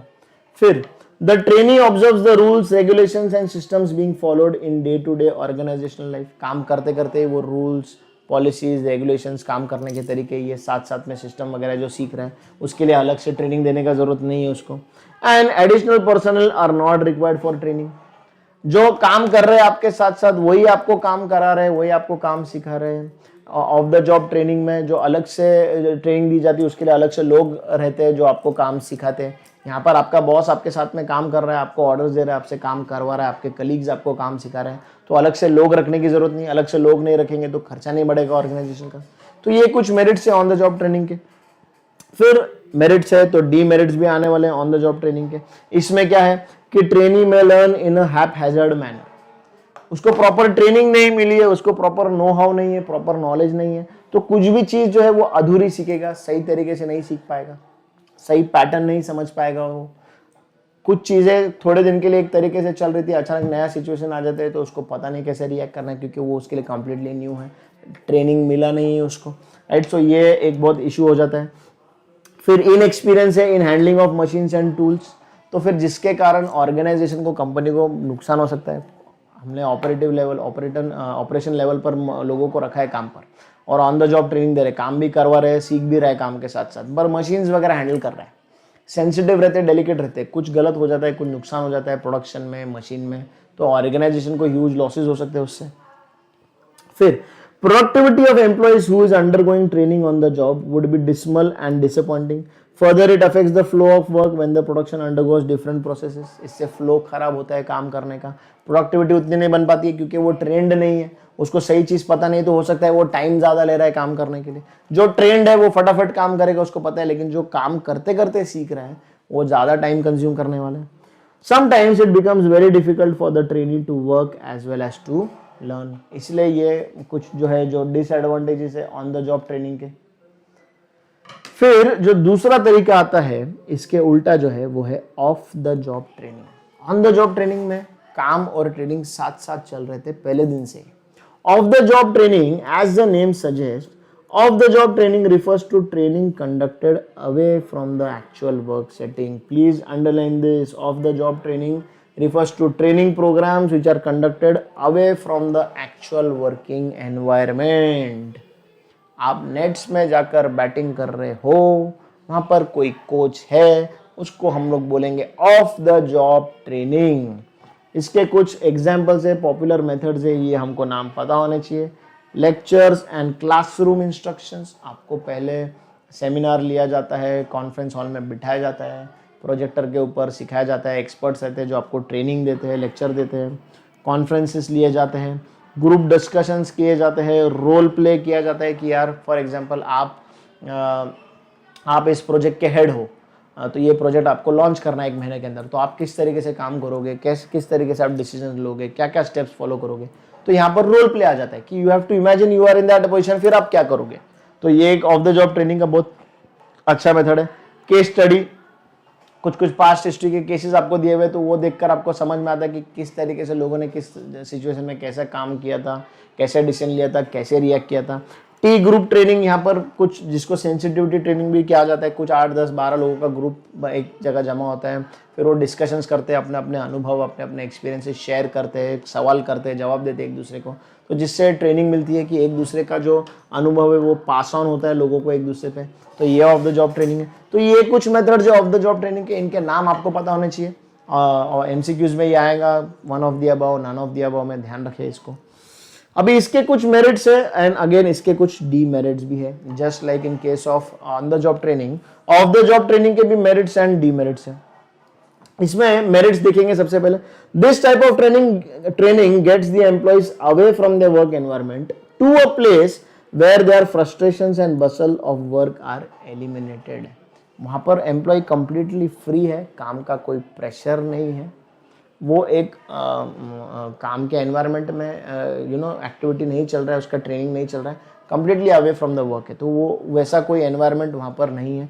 सो it can help the employee to absorb more information because there is no pressure at all, है ना। नेट्स में आप बैठे हो तो आप अलग अलग तरह के शॉट्स ट्राई कर सकते हो, हर चीज़ आप देख सकते हो कि कैसे रिएक्ट हो रहा है, कैसा शॉट मारने से क्या हो रहा है, मैं खेल पा रहा हूँ नहीं खेल पा रहा हूँ, क्योंकि वहाँ पर प्रेशर नहीं है। मैच में प्रेशर है तो आपको डर लग रहा है ये शॉट खेलूँ या नहीं खेलूँ, ये वाला शॉट खेलूँ या नहीं खेलूँ, राइट। सो ये डिफरेंस रहता है। फिर can be a source to supply the latest information, current trends, skills and techniques, ये बहुत इंपॉर्टेंट है। या ऑफ द जॉब ट्रेनिंग से जो ये कॉन्फ्रेंस मेथड्स है, ग्रुप डिस्कशंस है, लेक्चर एंड क्लासरूम इंस्ट्रक्शंस है, यहाँ पर एम्प्लॉयज़ को जो है बिठाकर लेटेस्ट टेक्नोलॉजी, ट्रेंड्स, जो भी नया आया है उसके बारे में अपडेट रखना उनको, ये बहुत ज़्यादा आसान हो जाता है। तो ये बहुत अच्छा तरीका है उसके लिए, जो ऑन द जॉब ट्रेनिंग पर पॉसिबल नहीं रहता है। Experts in their field would cover this courses and this would mean that training for staff members would be taught to a reasonable standard. अभी ऑफ द जॉब ट्रेनिंग आपको जब कोई दे रहा है तो वहाँ पर एक एक्सपर्ट आपको वो ट्रेनिंग दे रहा है, तो उस फील्ड का एक्सपर्ट आपको ट्रेनिंग दे रहा है, तो वो एक्सपर्ट क्या करेगा, he will cover all the basis, जो आपको ऑल राउंड जो है एजुकेशन देगा, ट्रेनिंग देगा, which is always going to be very beneficial. काम करते वक्त आपको आपका जो कलीग है या आपके ऊपर जो सुपीरियर है वो आपको हो सकता है कि एक ही एस्पेक्ट सिखाए, उतना ही एस्पेक्ट का नॉलेज आपको मिलेगा, एक्सपीरियंस मिलेगा, लेकिन ऑफ द जॉब ट्रेनिंग में एक्सपर्ट्स हैं तो वो आपको ऑलराउंड डेवलपमेंट में हेल्प करते हैं। As the courses are held externally, our company would not have added cost incurred as a result of extra equipment or additional space. फिर sending an employee on a course could help make an employee feel more valued. और मेरे साथ ये in fact ये मेरे साथ हो चुका है। In the year 2011 when I was working in the pharmaceutical company, मेरे ऑर्गेनाइजेशन ने, मेरी कंपनी ने, I was in Daman, company मेरा दमन में था, बॉम्बे में एक प्रोग्राम हो रहा था, एक सेमिनार हो रहा था, कंपनी ने उसका लिटरली मेरे लिए फ़ीस पे किया एंड मुझे वहाँ पर भेजा वो 2 डेज़ का प्रोग्राम अटेंड करने के लिए। सो जिससे मुझे बहुत ऐसा लगा कि यार कंपनी कितना केयर कर रहा है मेरे लिए, कंपनी मुझे ट्रेनिंग दे रहा है पे करके, किसी और को 2 दिन के प्रोग्राम में मुझे भेज रहा है, सो दैट मुझे नॉलेज मिले, मुझे एक्सटर्नल वर्ल्ड के बारे में पता चले, मुझे उस मेरे फील्ड में क्या लेटेस्ट ट्रेंड्स चल रहे हैं, क्या हो रहा है, कैसे काम किया जा रहा है, वो सब पता चले। तो उससे मुझे लगा कि यार कंपनी मेरा कितना वैल्यू कर रहा है, ये एक बहुत एडवांटेज होता है, राइट। फिर वहाँ पर जाकर मैं नए नए लोगों से मिल पाता हूँ, नई नई चीज़ें सीख पाता हूँ, तो ये अगेन इंटरेक्शन जो है वो हेल्प करता है ऑर्गेनाइजेशन के लिए, एम्प्लॉय के लिए। तो ये ऑफ द जॉब ट्रेनिंग के एडवांटेजेस हैं। बट फिर अगेन उसके कुछ डिसएडवांटेजेस, डीमेरिट्स भी है, बहुत एक्सपेंसिव हो जाता है। अभी मुझे कंपनी ने बाहर भेजा था तो मेरी कंपनी ने कुछ 70-80 हज़ार रुपये खर्चा किया था, प्लस मेरा ट्रांसपोर्टेशन था, मेरा स्टे था, अलाउंसेस वगैरह थे, 2 दिन में काम नहीं किया, ट्रेनिंग कर रहा था तो वो नुकसान था। तो it may be expensive sometimes. फिर क्योंकि real way to know the abilities यहाँ पर नहीं है, क्योंकि हम लोग एक्चुअली वर्क एनवायरनमेंट में काम नहीं कर रहे, तो हम लोग टेस्ट नहीं हो पा रहे, तो जिससे हम जज नहीं कर पाते कि whether there are sufficient skills of the employees or not. Right. There is no guarantee that sufficient skills of knowledge will be transferable or valuable. ये हम लोग को टेस्ट करना, समझ पाना बहुत डिफिकल्ट हो जाता है. Different learning speeds of individuals who are usually forced to progress at a compromise rate. अभी हर एक का सीखने का जो है वो स्पीड जो है, जो क्या बोलते हैं, चीज़ों को जो समझ पाने का जो है लेवल जो है, एबिलिटी जो है वो अलग अलग होता है. तो फिर अभी ऑफ द जॉब ट्रेनिंग में 8-10 लोगों को एक तरह की एक साथ ट्रेनिंग दी जा रही है. तो इट इज़ नॉट नेसेसरी कि सबका एबिलिटी सेम रहेगा, सबका सीखने का जो है कैपेसिटी सेम रहेगा. तो फिर वो एक डिसएडवांटेज हो जाता है. Not all the learners will be starting at the same knowledge और स्किल लेवल. ये बहुत इंपॉर्टेंट है. मैंने कहा कि 8-10 लोग थे, तो किसी का नॉलेज 20% है, किसी का 80% है, किसी का 0 है, किसी का 50% है. तो सब सेम प्लेटफॉर्म पर नहीं है. तो ये अगेन एट अ लॉस है. वापस से स्टार्ट से कर रहे तो भी नुकसान है, आगे से बढ़ रहे तो भी नुकसान है. तो ये एक बहुत बड़ा डिसएडवांटेज हो जाता है. तो यहाँ पर हमने देखा कि कैसे ऑन द जॉब ट्रेनिंग के मेरिट्स और डीमेरिट्स है. Similarly of the job training के भी मेरिट्स और डीमेरिट्स हैं. जनरली ये दोनों मेथड्स ऑर्गेनाइजेशन में काम के हिसाब से अप्लाई किए जाते हैं according to the nature of work and according to the nature of the organization. But important ये है कि ट्रेनिंग हमेशा एम्प्लॉय को हेल्प करता है डेवलप करने में. ट्रेनिंग बहुत ज़्यादा इंपॉर्टेंट है. Not only at the start, जब उसको सिलेक्ट किया है, सिर्फ स्टार्ट पर नहीं, जब वो एक बार ऑर्गेनाइजेशन का पार्ट हो जाता है उसके बाद भी टाइमली मैनर में हर थोड़े पीरियोडिक इंटरवल्स के बाद उसको नई नई चीज़ें सीखते रहना, सिखाते रहना. स्टाफिंग इस फंक्शन के लिए बहुत ज़्यादा इंपॉर्टेंट हो जाता है. Right, this was nothing but on the job end of the job training. अभी हमारा लास्ट टॉपिक जो ऑलरेडी पहले हम लोग डिस्कस कर चुके हैं, placement orientation and induction. Placement orientation and induction. मेरा पेन नहीं चल रहा है. प्लेसमेंट हम लोग ऑलरेडी पता कर चुके हैं कि यार ऑर्गेनाइजेशन ने एम्प्लॉय सिलेक्ट तो कर लिया, वो सारे हर्डल्स पास होने के बाद एम्प्लॉय को सिलेक्ट तो कर लिया, लेकिन अभी एम्प्लॉय को सही काम देना है, सही जगह देना है, उसके एबिलिटी के हिसाब से, उसके स्किल्स के हिसाब से. तो ये आ जाता है प्लेसमेंट में. After a candidate is selected for a particular job in an organization, what needs to be done in staffing process is to induct him in his new job. सबसे पहले तो इंडक्शन में ऑर्गेनाइजेशन में जो employ है उसको comfortable किया जा रहा है. ऑर्गेनाइजेशन के पॉलिसीज, प्रोसीजर्स, ऑर्गेनाइजेशन के लोग, ऑर्गेनाइजेशन का एनवायरनमेंट कैसा है, उसको जनरल उसका जो है जो सेटअप है ऑर्गेनाइजेशन का, उससे जो है एम्प्लॉय को थोड़ा सा 1-on-1 उसका जो है एक्सपीरियंस मिलता है कि ऑर्गेनाइजेशन मेरा क्या है, क्या पॉलिसी है ऑर्गेनाइजेशन का, किस तरीके से मेरा ऑर्गेनाइजेशन काम कर रहा है. राइट, तो ये इंडक्शन के अंदर आता है. जनरली ये जो दोनों तीनों स्टेप्स है ये लास्ट स्टेप्स है प्रोसेस ऑफ स्टाफिंग के. तो यहाँ पर हम लोग ध्यान देंगे. आई एम एक्सट्रीमली सॉरी, मेरा जो है stylus pen for some reason काम नहीं कर रहे हैं. तो ये आखिरी के जो 2-3 मिनट है उसमें शायद मुझे बिना पेन के काम करना पड़े, तो please don't mind this. Generally ऐसा होता नहीं है. डेल कंपनी का मेरा लैपटॉप है तो इसमें जनरली ऐसा बहुत जल्दी होता नहीं है, पर आज I don't know why it is not working. फिर भी हम लोग ऑलरेडी ये कवर कर चुके हैं तो it should not be a worry. आप लोग यहाँ पर फोकस करेंगे कि इंडक्शन, प्लेसमेंट, ओरिएंटेशन, ये these are the last steps in the staffing process. आपने ऑर्गेनाइजेशन में एम्प्लॉय को सिलेक्ट कर लिया है. It is very important. जैसे कि एक नई दुल्हन फैमिली में आती है तो उसको कुछ दिनों के लिए फैमिली के लोगों के साथ इंटरेक्शन करना कि कौन कैसा है, कौन कैसा नहीं है, फिर अलग अलग काम क्या है फैमिली के अंदर, किसका क्या जॉब है, दुल्हन का क्या क्या काम है, किस किस के प्रति कैसा कैसा उसका रिस्पॉन्सिबिलिटी है वगैरह वगैरह, जो है उसको एक थोड़ा सा कंफर्टेबल करने के लिए किया जाता है. Same is the case with an employee for an organisation. उसके लिए इंडक्शन एक बहुत इंपॉर्टेंट चीज़ है, so that he gets to know, he becomes aware of the policies, the procedures, the people, the nature of work in the organisation. ये आ जाता है. फिर प्लेसमेंट में हमने रोहित शर्मा का एग्जांपल देखा है कि यार एम्प्लॉय को आपने सिलेक्ट तो कर लिया लेकिन सही जगह पर काम नहीं दिया तो उसका टैलेंट शोकेस करने का उसको मौका नहीं मिलेगा, which again is not good for the employee as well as for the organisation. अभी आप देखेंगे तो रोहित शर्मा के दम पर हम लोग ने कितने मैचेस जीत लिए हैं. राइट, क्यों? क्योंकि उसको इंडिविजुअली परफॉर्म करने का मौका दिया गया, उसको अपनी एबिलिटी शोकेस करने का जो है अपॉर्चुनिटी दिया गया. तो ऑटोमेटिकली ऑर्गेनाइजेशन को बेनिफिट हो रहा है कि नहीं हो रहा है. तो इसलिए प्लेसमेंट जो है बहुत इंपॉर्टेंट हो जाता है. प्रॉपर प्लेसमेंट अगर होगा तो फिर एम्प्लॉयज़ जो है वो हैप्पी रहेंगे, जिससे फिर एम्प्लॉय टर्नओवर कम रहेगा, कम लोग काम छोड़कर जाएंगे, एम्प्लॉयज़ टिके हुए रहेंगे ऑर्गेनाइजेशन के अंदर, मोरल अप रहेगा एम्प्लॉयज़ का, ज़्यादा इफेक्टिवली ज़्यादा एफिशिएंटली काम कर पाएंगे, राइट। सो ये सारी चीज़ें जो है स्टाफिंग प्रोसेस के अंदर प्लेसमेंट और इंडक्शन बहुत ज़्यादा इंपॉर्टेंट रोल प्ले करते हैं। इसी के साथ हमारा स्टाफिंग जो एक बहुत ही लंबा चौड़ा और बहुत ही इंपॉर्टेंट पार्ट था वो कंप्लीट हो चुका है। आई होप आप लोगों को सारे के सारे कॉन्सेप्ट्स जो मैंने समझाए वो आप लोगों को एकदम थरली जो है आप लोगों के दिमाग में क्लियर हो चुके होंगे। देखो, अगर हम लर्न करने जाए या सिर्फ ऐसे ही रीड करने जाए तो ये चीज़ एक तो लर्निंग के लिए डिफिकल्ट है और सिर्फ रीड करेंगे तो बहुत बोरिंग हो जाती है। लेकिन अगर इस तरीके से कॉन्सेप्ट हमको समझ में आए, अभी ये लेक्चर देखने के बाद आप बैठकर रीडिंग करोगे इवनिंग में, तो आपके लिए बहुत आसान हो जाएगा कि हाँ, ये चीज़ करण सर ने बोली थी, वो चीज़ करण सर ने बताई थी, ये एग्जाम्पल दिया था, तो फिर ये सारी चीज़ें आपके लिए आसान हो जाएगी। मेरा काम यही है कि आपके लिए सब्जेक्ट को ईजी करूँ ताकि फिर आप लोग रिवाइज करने में हेल्प मिले एंड फिर आप मार्क्स स्कोर कर पाए, राइट। सो आपको अभी क्या काम बचता है, आपको बस इतना ही पार्ट, सिर्फ स्टाफिंग, डेली हम लोग एक लेक्चर कर रहे हैं तो डेली एक ही पार्ट हमको स्टडी करना है, रीड करना है, रट्टा मारना बिल्कुल भी नहीं है। लेक्चर देखो और उसके थोड़ी देर के बाद मतलब पहले थोड़ा टाइम का ब्रेक लो एंड फिर उतना ही पार्ट जो है आपके मॉड्यूल में से रीड करो, that's it.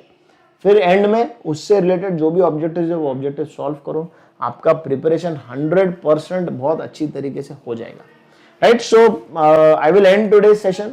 I have enjoyed teaching staffing, मेरे ये फेवरेट टॉपिक्स में से है। वैसे भी मैनेजमेंट मेरा बहुत पसंदीदा सब्जेक्ट में से आता है, तो मैं हमेशा एंजॉय करता हूँ इसको सिखाना। I hope you have enjoyed it as much as I have. We will meet again in the next session. तब तक के लिए good bye, do take care.